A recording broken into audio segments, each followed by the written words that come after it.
एक छोटा, बड़ी आंखों वाला प्राणी, साधारण कपड़े और एक उत्सव की टोपी पहने हुए, एक बेकरी की खिड़की पर अपना चेहरा दबाता है।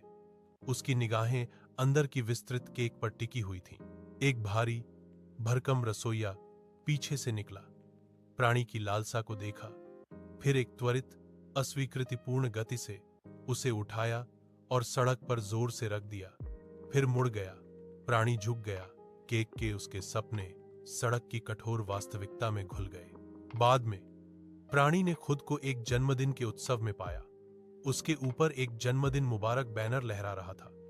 फिर भी उत्सव के माहौल और हंसमुख, भव्य रूप से सजे हुए शेर और बिल्ली साथियों की उपस्थिति के बावजूद, जो केक के अपने टुकड़ों का आनंद ले रहे थे, वह बेसुध होकर रोया। उसका दिल कुछ और चाहता था, वास्तविक अपनत्व और खुशी की भावना जो मायावी बनी रही। विचारों में खोया हुआ प्राणी एक शांत पार्क में एक शांत मूर्ति के बगल में रुक गया। उसने उसके शांत भाव को देखा, फिर उसकी बड़ी भूरी आंखों में एक विचार की चिंगारी भड़क उठी। उसके चेहरे पर एक दृढ़ मुस्कान फैल गई। बिना किसी हिचकिचाहट के उसने सफेद पेंट की एक बाल्टी और एक छोटा दर्पण ढूंढा। सावधानी से उसने खुद को बदलना शुरू कर दिया। अपने फर पर पेंट लगाया, सावधानी पूर्वक खुद को ढक लिया, जब तक कि वह एक जीवित मूर्ति जैसा न दिखने लगा। अब एक निश्चल संगमरमर की मूर्ति।